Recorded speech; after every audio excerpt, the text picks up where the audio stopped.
Eighth one है keep data safe, data को safe रखें। कीप डेटा रखना, कीप रखना डेटा, ये जो जानकारियाँ इन्फॉर्मेशन है ना, जितने जो फाइल्स है, फोल्डर्स है, अलग अलग फाइल्स है, video file, image file, document file, doc file, excel file और जितने सारी दूसरी फाइल है, पीपीटी है, पीडीएफ है, ये सभी फाइल्स और दूसरी जानकारियाँ, एप्लीकेशंस हो गए, इमेजेस हो गए, वीडियोस हो गए, ये पूरे इन्फॉर्मेशन को डेटा कहा जाता है।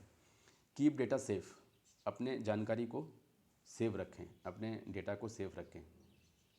कीप रखना, डेटा, डेटा क्या है वो आगे बताया जा रहा है। डेटा योर फोटोज़, फाइल्स और इन्फॉर्मेशन, आपके जो फ़ोटोज़ है वो आपके फाइल्स है, वो डॉक्यूमेंट्स हो सकते हैं, डॉक हो सकते हैं, पीडीएफ हो सकते हैं, वीडियो फाइल हो सकते हैं, MP4 फाइल हो सकते हैं, MP3 फाइल हो सकते हैं, ये सभी फाइल्स मिलके फाइल्स कहलाती है। और इन्फॉर्मेशन, जानकारियाँ जो टेक्स्ट में आप लिखे हुए रहते हैं, या ये सबको भी जानकारियाँ बोलेंगे, जो टेक्स्ट फाइल है उसको भी जानकारी बोलेंगे, और टेक्स्ट फाइल के अलावा जहाँ जहाँ पे इन्फॉर्मेशन रखी हुई है वो सभी इन्फॉर्मेशन है।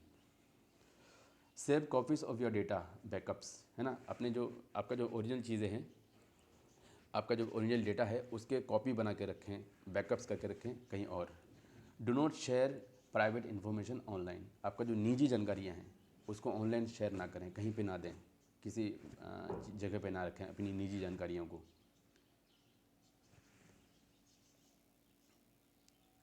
निजी जानकारियों का ऑनलाइन अवेलेबल होना ही साइबर क्राइम्स को दावत देता है, और उसने दावत दिया है क्योंकि आप देखेंगे इंटरनेट पे लगभग हर चीज़ अवेलेबल है,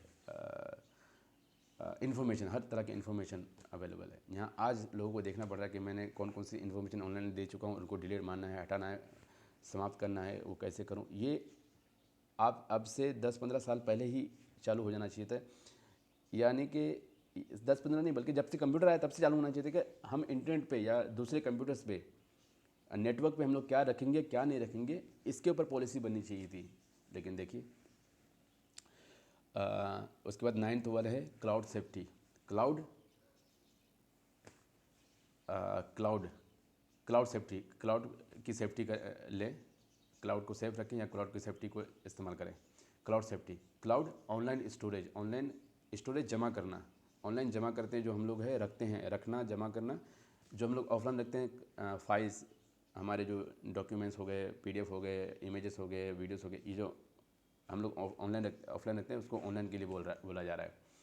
ऑनलाइन स्टोरेज लाइक मेगा, वो कला बोल रहा है कि क्लाउड की सेफ्टी पहले देखें उसके बाद ऑनलाइन वो करें, सेव करें। ऐसा नहीं कि बस क्लाउड मिला, फ्री मिला, 2 GB, 15 GB, 20 GB और सब इन्फॉर्मेशन वहाँ पे डाल दी, नहीं, पहले आपको चेक करना चाहिए कि वो सेफ़ है या नहीं है। और अगर मुझे पूछे कि कितना सबसे ज़्यादा सेफ़ क्या है, सबसे ज़्यादा जो सेफ़ है वो आपका खुद का अपना कंप्यूटर है।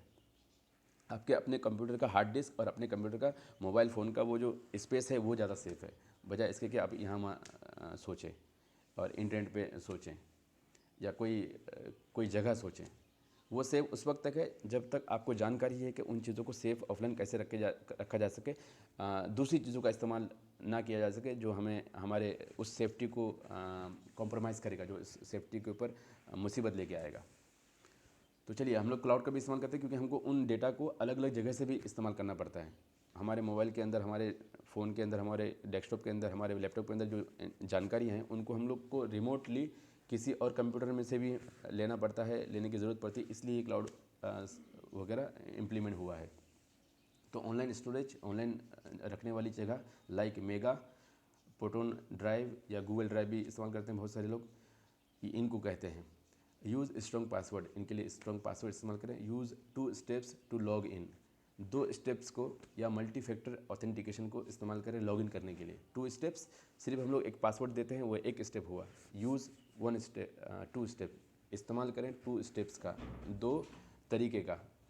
तो एक तो है टू लॉग इन, अंदर जाने के लिए, लॉग इन करना मतलब अंदर जाना। तो अंदर जाने के लिए 2 स्टेप का इस्तेमाल करें। एक तो स्टेप ये होता है कि हम लोग सिंपली पासवर्ड डाल दिए चले गए। दूसरा होता है पासवर्ड डाले, फिर OTP आया वो फ़ोन पे, फिर वो डाल के तब जाके गए।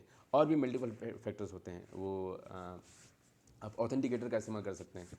तो मल्टी फैक्टर ऑथेंटिकेशन बोल रहा है। ऑथेंटिकेशन आप अंदर जाने के लिए उसको ऑथराइज़ करना। मल्टी फैक्टर एक से ज़्यादा फैक्टर के साथ, एक से ज़्यादा तरीके से ऑथेंटिकेट करवाएं। बस सिर्फ पासवर्ड डाल के अंदर ना जाए, बल्कि उसके लिए 2, 3, 4 चीज़ों का इस्तेमाल करें। What do what to do in a cyber attack, अगर साइबर अटैक होता है तो क्या करें।